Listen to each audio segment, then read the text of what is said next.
Well, good morning.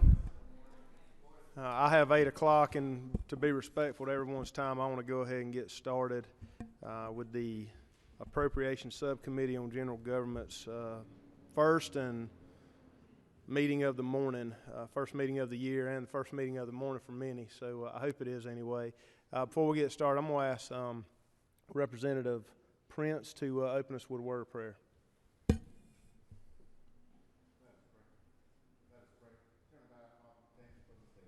For another opportunity to do the will and do your work for the state of Georgia. We ask that everything we do here be pleasing unto you. In Jesus' name, amen. Amen. Thank you. And again, good morning. I'm Chad Nimmer. I am the new Amy Carter. If you were here last year and sat in any of her meetings, I know y'all got me a little nervous. We're not going to take up offering. Y'all all act like this is a Baptist meeting sitting in, just as far in, even Brian Tolar standing up in the back. I don't know what's wrong with these seats, if it's us or if it's Representative Tarvin at the front that scared everybody away. But good morning. I am excited to be in this role this year, and I think we've got a great committee around us, a good group of agencies that we're going to have an opportunity to work with as we seek to appropriate the state's funds in a good, fiscally sound manner. I want to start down here on my left, your right, and allow the committee an opportunity to introduce themselves. Good morning, y'all. Timothy Barr. I get the pleasure of representing North Gwinnett and South Hall. I'm David Clark, and I represent District 98's Beaufort, Sugar Hill, Swanee. I'm Brian Prince, and I represent parts of Richmond County as well as Jefferson County. Good morning, Lynn Smith. I'm from Newnan, Georgia. I represent a large part of Coweta County and a small part of Carroll County. Good morning. All right, thank you to my committee members for being here early, and thank each one of you who have shown up early, whether to present or to participate in the hearings this morning and the presentations. We're going to get started. I'm Chad Nimmer. I'm from the southeast corner of the state, District 178. I represent Pierce, Brantley, Wayne, and Appling counties, and looking forward to working with each of you in this committee in this capacity this year. We're here today for the purpose of hearing department presentations from a few of our departments in general government. And without any further ado, I think we'll call up our Commissioner, Mark Williams, from Department of Natural Resources, and listen to his presentation. Commissioner Williams, welcome, and good morning. Thank you, Mr. Chairman and members of the committee. And if you're wondering why I have such a big smile, I am going to be a granddaddy. Since we saw each other last year, Mary Caitlin's going to have twins, a boy and a girl, in April. So, our department is found on pages 16 through 17 in your tracking sheet. This year we have the statewide changes regarding the merit-based pay adjustments, merit system assessment adjustments, self-insurance premium adjustments, and TeamWorks billing adjustments that you will find across all the agencies. But we also have a few enhancements in this budget, and I'd like to discuss those with you today. Some of the changes relate to vehicle replacement. Our coastal division has requested we'll be getting 1 vehicle, and our historic resources division will be getting 1 vehicle. State Parks and Historic Sites division and our Wildlife Resources division are each budgeted for 7 replacement vehicles at a cost of $220,000, and those are found in 34.7.3, 34.9.5. And you may recall the passage of HB 208 from last session, in which we increased hunting and fishing licenses to the southeastern average. I'm pleased to say that we are currently on track with our revenue projection, and some of these increases are reflected in this mid-year budget. Our Coastal Resource Division is seeing an increase of $450,000 as a result of this legislation, and they will use the majority of those funds for additional public access and offshore fishery habitat maintenance, such as augmenting artificial reefs for angling and oyster production. One of the things we found and our sportsmen wanted to see with this increase in the number of game wardens patrolling the state, as we currently have over 40 counties without a warden. Our law enforcement division is budgeted in this budget for a $1.7 million increase and will bring us closer to fulfilling our long-term pledge of hiring an additional 40 wardens. Our Wildlife Resources Division is budgeted an increase of $2.7 million as a result of HB 208. And when we passed HB 208, we pledged to use these monies to enhance access and provide for better hunting and angling opportunities. Specifically, with this allocation, we intend to open an additional 300 miles of road on wildlife management areas to allow for more access, plant an additional 2,500 acres of food plots, add 750 acres of dove fields, and add 190 acres of waterfowl impoundments. We also intend to create other opportunities such as night fishing opportunities on our public fishing areas and improving boater access. Lastly, in regards to the Wildlife Resources Division, I'd like to point to you the annual adjustment to the Wildlife Endowment Fund, and this is based on actual lifetime license revenue generated in FY17 in the amount of $1,239,750. Mr. Chairman, do you want Rick to go from EPD, or do you want me to stop here for questions on my side of DNR? Commissioner, I think we can pause right there just a moment. You threw a lot of good and positive news at us. I think one that stuck out before any was the fact that you're doing congratulations to you and Miss Pam and the rest of your family on the announcement of the upcoming twins. Thank you, sir. I fear that little girl's gonna have a lot of camo in her future. Well, I had planned to name the two boys Boone and Crockett, but now that we have a boy and a girl, it's Boone and Crockett. Boone and Crockett. I will I will point out to the committee and those in attendance that I'm pretty fond of our commissioner and his family. He happened to be my state representative before I ran for office, and pleased to call him a constituent and a servant of Georgia. He does a fine job in this department, and extremely proud of your family and the soon expansion to come. Thank you. With that, I had a question here. Madam Chair, I'll point to you in 1 second. You ran through it. The number of food plots increased, and the number of the acres of waterfowl habitat that was increased due to the extra funds coming in from 208. Could you run over those numbers again for me? 190 acres of waterfowl, and this is just with the monies in this mid-year budget. So all these things will grow exponentially as the monies come in. But as you know, 100 waterfowl impoundment's the most expensive habitat to do. Yes, sir. So 190 acres of waterfowl, 750 additional acres of dove fields, and 2,500 acres of food plots, and 300 miles. One thing we heard loud and clear when we went around the state before we dropped HB 208, we wanted to hear from our customers as to what they wanted the money used for, and these were three of the big areas. Yes, sir. Well, thank you for the efforts. Appreciate it. Chairwoman Smith.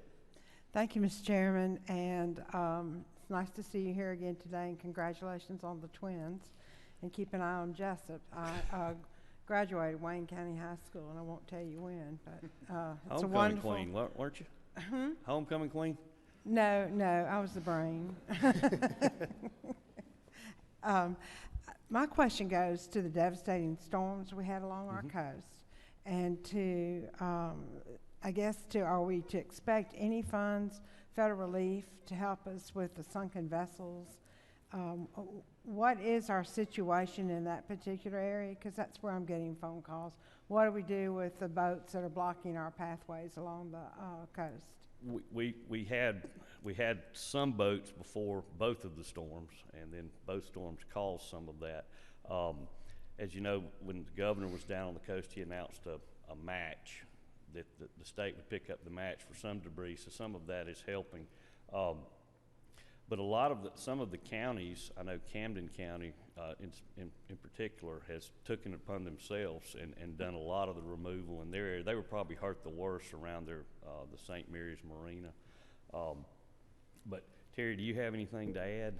No, as far as federal funding, FEMA, only if we have sunken boats, we can file for reimbursement on that, but that's still an issue. The removal, it's really the onus is on the owner of the vessel to get their vessel out.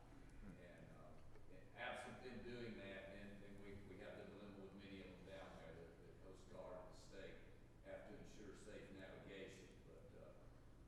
we're still waiting to see exactly what we are gonna get from those storms, as far as federal aid. We've got all of our paperwork filed, but, it's usually about an 18-month lag after the event happens before you see any reimbursements. Thank you. Follow-up, Mr. Chairman? Yes. It's my understanding that all of a sudden it's very difficult to find owners of the vessels, and so if that's an issue y'all need to Yes. bring before our committee. We'll see what we can do, but thank you for that. Yeah, okay. Representative Barr. Thank you, Mr. Chairman. As you endeavor to take some large shoes here, the former chair lady usually had donuts for us if we had an 8 a.m. meeting. I just wanted to point that out. No, I'm kidding. Thank you. It's a pleasure to serve under you, sir.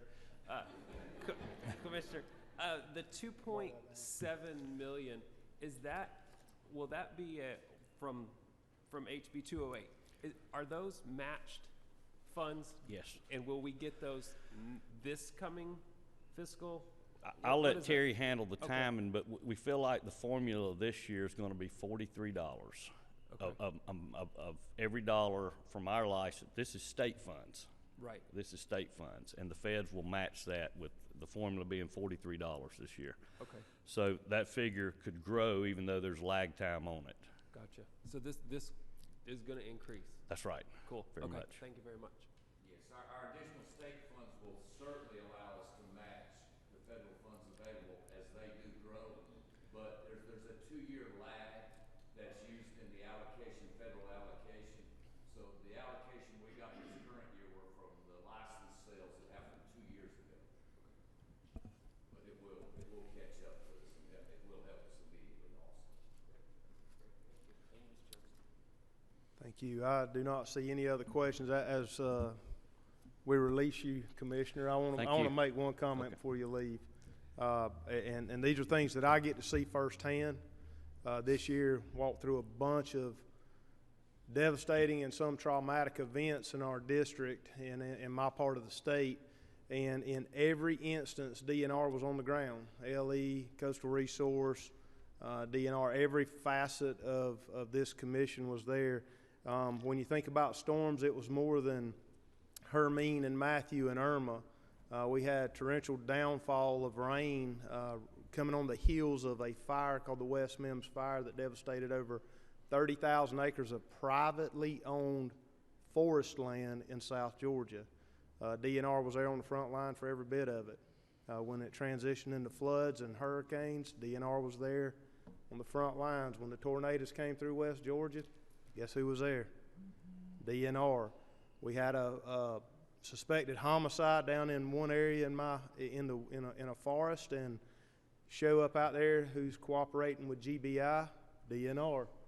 Everything that I saw happen, right down to the most recent snowfalls in our area. We received an unprecedented 3.5 inches of snow in my hometown, and got called out to help remove some debris from a road one morning, assisting our local law enforcement, and of all people, I pull up on the hill and there's DNR.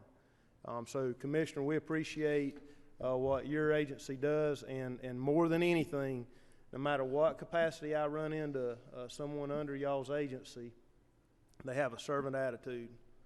They're there to serve, whether it's assisting in a homicide or helping teach a child how to tie a fishing hook on the end of a cane pole. They've got a good attitude, and I think that's the direction our state has been heading in at large, and it is definitely exemplified in DNR. So I appreciate that, and thank you for your presentation.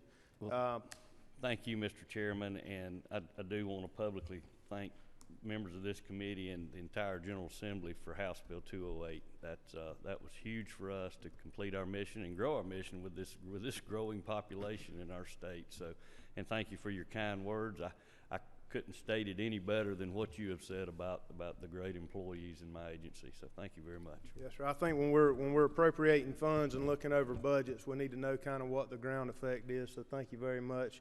Director Dunn? Thank you for being here this morning, sir. And as Representative Barr pointed out, I apologize I didn't have a donut for you or the committee, but I am I'll fine. do better Thank next you. time, sir. Thank you, Chairman Never. I appreciate the opportunity to be here. EPD has 3 programs in the DNR budget. 34.3, which is the Environmental Protection Division program, 34.4, which is a hazardous waste trust fund, and 34.8 is the solid waste trust fund. There's only two changes, and that's in 34.3, and those are both statewide changes. A statewide risk pool adjustment is 34.3.1, and a statewide merit system assessment adjustment is 34.3.2. Otherwise, our budget's unchanged. Maybe the easiest presentation of the day in all committees right here. Thank you for that. Do we have any questions for Director Dunn from the committee? Seeing none, I appreciate your time being here this morning, and I appreciate what you all do as well in cooperation with the state and Our and pleasure. Thank businesses. you very much, Chairman Thank Nimmer. you. Moving right along.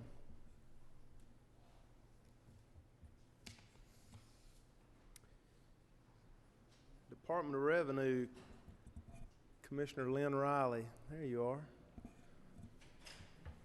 And a familiar face, a great commissioner for Department of Revenue, a former colleague, and glad to have you here this morning, Commissioner. Thank you, Mr. Chairman. Thank you, members of the committee. I appreciate the opportunity to bring you a brief update on the efforts of the Department of Revenue to serve the taxpayers of the state of Georgia and speak to the changes in the amended fiscal 18 budget. Our primary functions in the beginning of the 2018 fiscal year is processing of tax returns that are presented to us by the taxpayers in the state of Georgia. Annually, we process over 7 million unique tax returns of various types: income, corporate, sales tax, withholding tax, motor fuel taxes, and other returns presented to us. So our primary focus is to make sure that that's done efficiently, effectively, in service of the taxpayers. We are also working this year in preparation of changes that might be contemplated by the General Assembly in light of federal tax reform that was adopted in December of 2017. The department is working closely with folks here at the Capitol to evaluate the impacts of tax reform and provide guidance on administration of the changes that might be contemplated by the body in conformity with federal tax reform or deviation should the state wish to look at some of the provisions in tax reform differently. Finally, our flagship project in conjunction with Department of Driver Services is the continued development of our drives system. It's a multi-agency modernization of our motor vehicle tag and titling system in conjunction with the modernization of the Department of Driver Services driver's licensing system. Our budget track sheet begins on page 19, and throughout our agency, the statewide changes are reflected in of small amounts, but I wish to draw to your attention the two primary enhancements, appropriations for the amended 18 budget. First, on 42.2.1, the governor's recommendation is an additional $17.6 million to fund forest land protection grants. This will provide additional or sufficient funding, to pay all of the grants that are currently have been presented to the department for the calendar year 16 from counties. So this will backfill and be able to pay out all of the 2016 applications for forest land protection assistance grants from the counties. On lines 42.6.3 and 42.6.4, we have additional funding in our motor vehicle registration and titling. This primarily will be utilized for the continued development of our drive system. Our go-live date for our drive system is now scheduled for Memorial Day weekend of 2019. So we have our vendor in place. We have teams working on the development of the system in coordination with county tax commissioner governments, and we see no indication that we aren't going to be able to launch a fully modernized system as far as the component for tag and titling in May of 2019. And Mr. Chairman, I'm available at this point for any questions.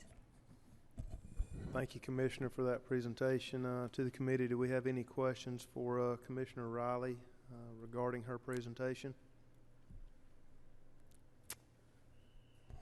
Chairwoman Smith. Thank you, Mr. Chairman, and to our Department of Revenue Commissioner, thank you for your presentation. Maybe a little bit more detail on the launch of the drive system. What will it mean to the consumer? Thank you. I appreciate the opportunity to share how proud we are of this new project. Currently, the motor vehicle tag and titling system is archaic at best. It was put into place over 20 years ago. The tag experts that serve at our county tag offices are working on green screen COBOL technology from the 1990s. You can imagine it is inefficient and cumbersome at best. The department is challenged with finding professionals that are capable of doing reprogramming on the system. We fondly joke that we have 3 experts on staff that know how to do tweaks and fixes to the Gratis system, and we don't allow them to all ride in a car at the same time, but we would have a catastrophic problem if anything happened to all 3 of them. This state-of-the-art system will provide web-based service to our taxpayers. Our ideal goal is to never have to go to a tag office again. We are looking to provide a motorist the full functionality from the comfort of their home, the ability to do tag and titling functions, interacting with the department without ever having to leave their home. Thank you, Mr. Chairman. Thank you, Chairwoman Smith. Commissioner, on the drives program, I understand the target start date is Memorial Day 2019. Prior to that, and you may have answered some of this in her in your remarks at the beginning, and I missed it. Will it run in tandem with the old system for a while before Memorial Day weekend, just to make sure that, or how will that look? The transition, I guess, between the two. Thank you, Mr. Chairman, for the question. No, they will not run in tandem for the taxpayer or the motorist's awareness. We are already running the drive system in a test environment, and we will be testing now all the way through May of 2019 with counties as we train staff within the department and also at the county level. We will be kicking the tires on this system all the way through to a full switchover on May of 2019. Gotcha. We will close the doors on Gratis on a Friday night, and we will open up on a Tuesday morning after a wonderful holiday with a state-of-the-art technology for our customers. Excellent. That's the answer I was looking for. So thank you. Y'all will be running it together. Make sure the tires are kicked thoroughly before Memorial Day 2019. Most certainly. One other question on. Get back on my right page on the Forest Land Protection Act grants. This body last year in the House took action on a bill, and memory's not serving me great this morning.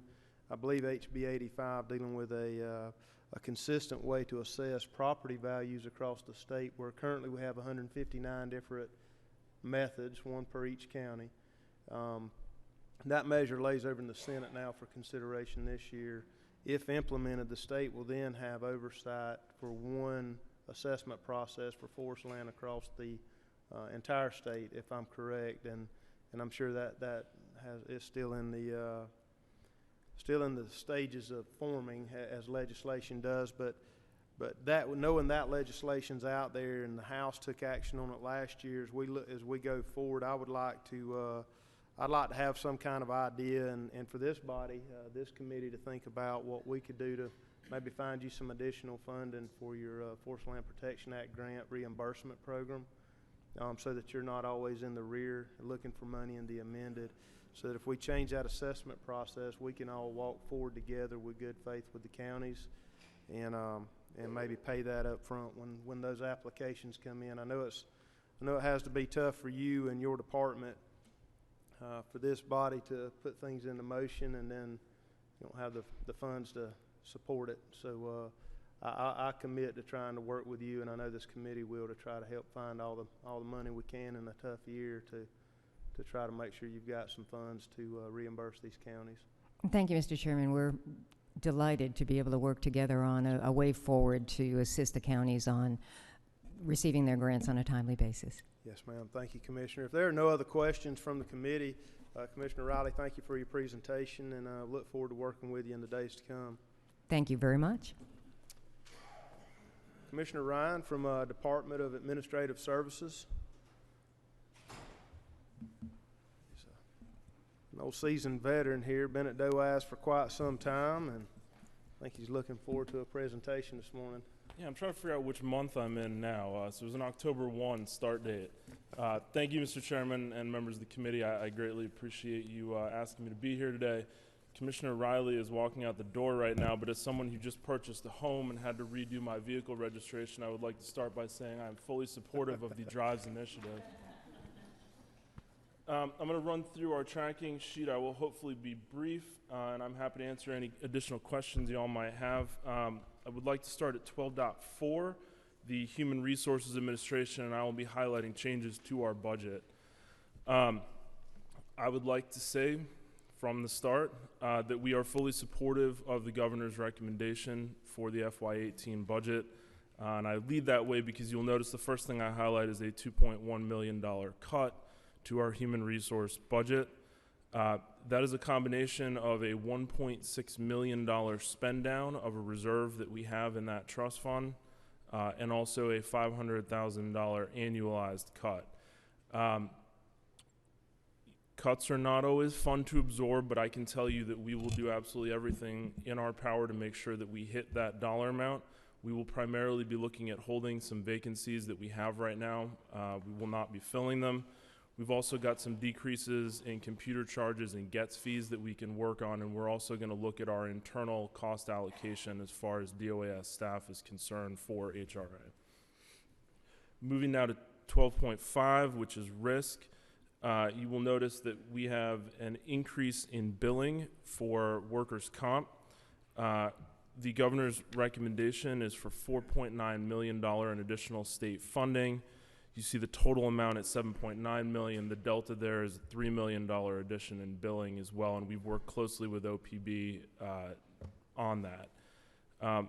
Importantly, what you need to know about this is that we are working on putting additional money in so that we can settle some cases within workers' comp. We are also looking to increase our reserve slightly there. The target is $5 million. This will put us slightly below that.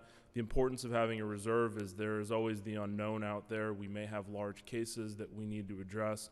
We need to have some additional funding in there that acts as a cushion. Next up, you will see a $1 million decrease in unemployment insurance. We'll be paying for that out of the trust fund.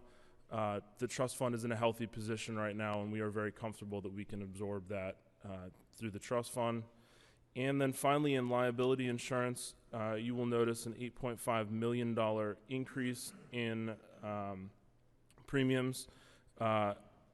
Speaking very frankly, as many of you know, costs have steadily increased. We're seeing increases mainly in bodily harm and employment-related claims. Also some medical malpractice increased charges there as well. And that's all I've got for you so far. Happy to entertain any questions. And as I said to start with, I thank you very much to all the members of the committee. I know DOAS has worked very closely with this committee in the past. We're very appreciative of the assistance that you've provided us, and we look forward to working with you in the future. All right, thank you, Commissioner. And for the committee, do we have any questions for Commissioner Sean Ryan with DOAS? Representative Barr? Yes, sir. Did you say on 12.4, would you go over the number? I have 2.1 Sure. million as a decrease. Is that what you have? Yeah, 2.1 million. So that's a combination of an ask to spend down 1.6 that we currently hold in reserves right now, combined with a $500,000 annualized decrease that you will then see in FY19. They're asking for us to also do that in amended 18 as well. Gotcha. Okay. Sorry, I should have been more clear with that. Thank you. Any other questions from the committee?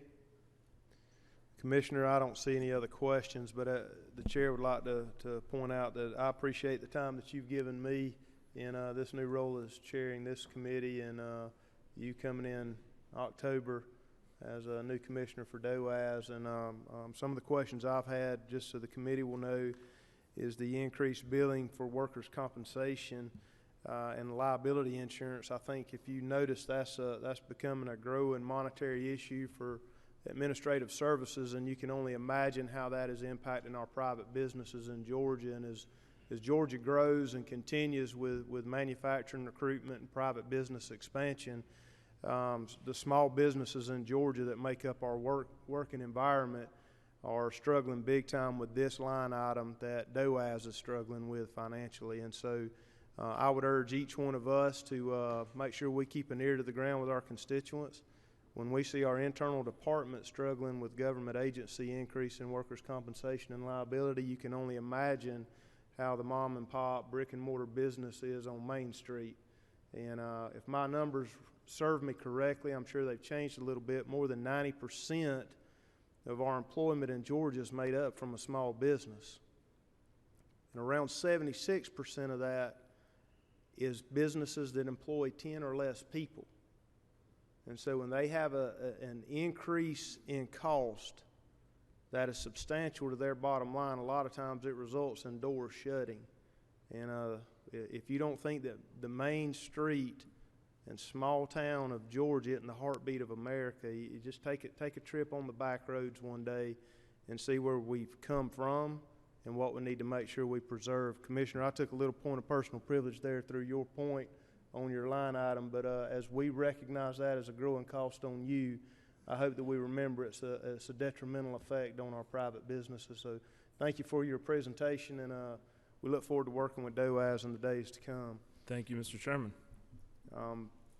Next up, Commissioner Hudgens and Chad DeBelta, if I'm saying it right. Is he here? Commissioner? There he is.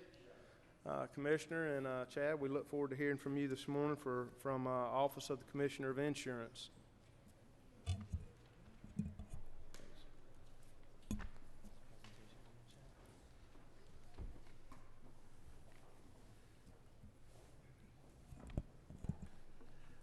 Thank you, Mr. Chairman. I'd also like to recognize Kat Middleton. She's our legislative liaison that will represent our department with the legislature, both the House and the Senate. She's new to me. She worked for Robert Highsmith before, and I've tried to get all that out of her. And you know, but Kat's here. Before I start talking about the numbers, I think I need to talk about an issue that is probably on the minds of every member of this committee, and that's the problems that we had last year to make sure that we didn't that we live within a balanced budget, and the reason that we had to furlough employees. Excuse me. Chad DeBella is our new CFO. I had a CFO there that, excuse me, that didn't come to me with problems that could have been rectified by the legislature, but it wasn't addressed. He didn't bring it to me, and so consequently for several years it was not addressed, and we were able to skate by until last year. And he came to me mid-year and said, Commissioner said, we're going to have an excess of funds, and if we don't spend them, then the legislature's going to take them back. And so we need to give some raises. And so we gave raises. Then he came back and he said, we got a problem now. We're gonna run out of money, so we're gonna need to let some unnecessary people go. So we terminated a few people. And then he came back a third time and said, we still have a problem. We're gonna need to make some major adjustments. And so I said, well, one of the adjustments I'm gonna make is I'm gonna save your $125,000 a year salary. I'm gonna terminate you. And so I then turned it over to the LaRonda Allen, who is does I can't think of what her title is, but she does all the personnel, and so she worked with the people in our budgeting office, and we came to the realization that we were going to have some furloughs, and so I tried to forego my salary for the last two months of the year, and I said, look, that'll fill a lot of the hole, and so she tried to do that, and they came back and said, no, your salary is set by the Constitution. You're the constitutional officer, and if you forego your salary, said that'll just go back into the general fund. It will not help us in the department at all. And I said, well, shoot, I'm not going to do that. And so we had to furlough these employees because of bad advice that I had received.